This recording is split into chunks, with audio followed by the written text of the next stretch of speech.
Good evening. Welcome to our Maundy Thursday service. Tonight we focus on Jesus' commandment that he shares with his friends, which is also you and me, to love one another as he has loved us. These simple three words, love one another, are words that show us what a disciple looks like. At the end of our gospel lesson, he says, "By this everyone will know that you are my disciples if you have love for one another." Jesus goes on to say in another part that this love is meant to be sacrificial. No one has greater love than to lay down one's life for one's friends. Those who followed Jesus or had an encounter with the risen Christ in those early church days added their own experience and understanding to this commandment to love one another. St. Paul writes about love. Love is patient and kind. Love is not envious or boastful or arrogant or rude. It does not insist on its own way. It is not irritable or resentful. It does not rejoice in wrongdoing, but rejoices in the truth. Love bears all things, believes all things, hopes all things, endures all things. Love never ends. This qualitative description from Paul helps us to name more about the love that we understand, and also encourages us to seek more, to seek further understanding. The first epistle from John says this about love, that when we love one another, God lives in us. This is a direct encounter with God when we love one another. When we love one another, God lives in us. If we are ever seeking God and feel somehow we are disconnected, loving others is the straightest line back to God. We might say that we are living God's purpose for our lives, and therefore we feel God's presence because we're doing God's will in such a pure way. The well-known movie Chariots of Fire has helped me to understand this concept of when God living in us, when we love one another. Eric Liddell, one of the main subjects of the movie, a strict Presbyterian who is vigilant about keeping the Sabbath. When Eric's 100-meter race was scheduled for Sunday in the 1924 Olympics, he refused to run, despite pressure from even the Prince of Wales. He traded races with a friend for the 400-meter race and wins despite being the underdog.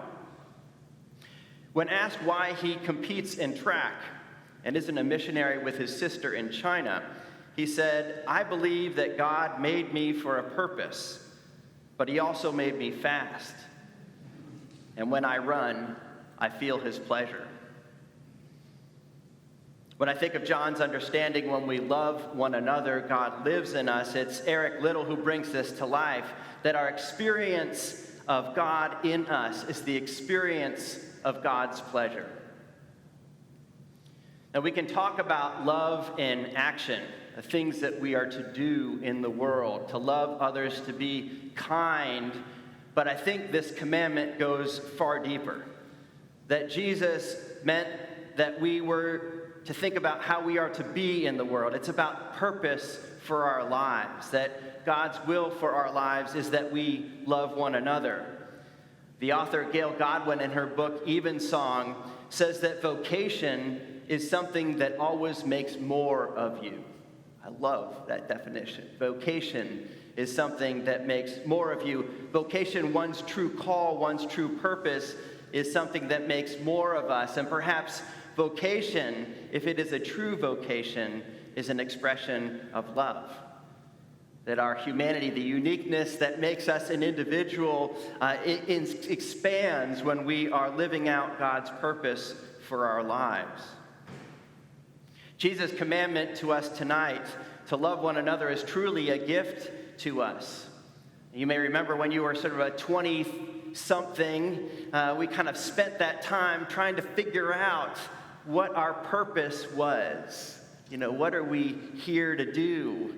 And so we look at other adults and see what they're doing and see whether they're happy or not and what their quality of life is. And then we discern what our purpose should be.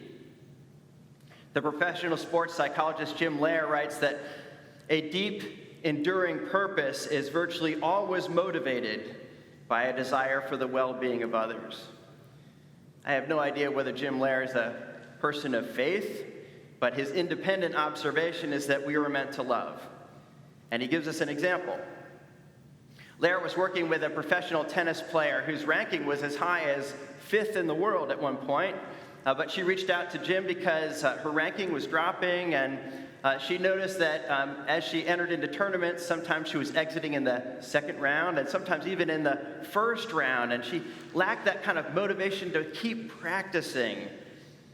So Jim asked her what her purpose in life was, and she said, well, I don't know, maybe to be the #1 tennis player in the world.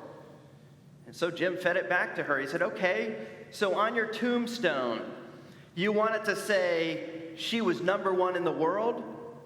You good with that? She shook her head. So he asked her to really think about her ultimate mission in life and to call him a couple days later so they could talk it through. And she did. And when she called, she was filled with excitement. She said, I've got it, but I'm afraid to tell you. He's like, well, why? He said, because you're going to think I'm stupid. Maybe you think it's not challenging enough. He said, well, try me. So he said, okay. I want to be sunshine. I want to be sunshine to every person I care about, everyone who watches me play. So Jim just asked to test it out. He said, so on your tombstone, if it says you brought sunshine to people everywhere, you'd be okay with that? Yep, she said, smiling broadly. The result was a renewed tennis game. She found her love for life again, and it was much bigger than tennis. Lair wrote, a deep, enduring purpose is virtually always motivated by a desire for the well-being of others. Love one another. Jesus' commandment to us this evening hones in on what makes our hearts sing, how we can live out our life for God, that God would be glorified through our lives, our actions, and not just ourselves would be glorified. In fact, that's been sort of a little check-in question for me this Lent, that I hope each and every day I glorify God a little bit more than I glorify myself. But if love is really who we are and the deep purpose that makes us whole, why aren't we more loving with one another? Like, why isn't this second nature? And how do we get off the rails so frequently? I think the journey goes something like this. We start seeking fulfillment. We want fulfillment. And then we get inflated with more success, more material things, more power. But all this amassing of more undermines our ability to trust others because we're all about sort of getting for ourselves. And our world of relationships seems to shrink rather than expand. And then something happens. Some crisis happens. Maybe it's a relationship issue. Maybe it's a sobriety issue. Maybe it's some loss of a job or health issue. And then we make that heroic journey to rediscover the gift of what Jesus is calling us to tonight. That life is best lived in love. Generous love. Self-offering love. Love in service. Love which seeks to know the other person and connect to the lives of others in a meaningful way. And we discover the gift we have to offer others that is an expression of love. Maybe it's sunshine, right? We honor Jesus' commandment tonight and give great thanks for its wisdom and Jesus' example about how to live it out. Because we have tried other ways and we have watched others do the same, and they simply don't work. When Jesus said, I am the way and the truth and the life, he might as well have been talking about love. Love is the way, the path, the truth, our deepest purpose, and the life. Love is life and gives life. So we are invited by God's mercy into this mystery, into this understanding tonight. When we love one another, God lives in us. We'll experience God in the washing of feet and in the breaking of bread. My prayer is that God would hold us in this truth, lead us in this way, and help us to know the wisdom of these simple words. Love one another. Amen.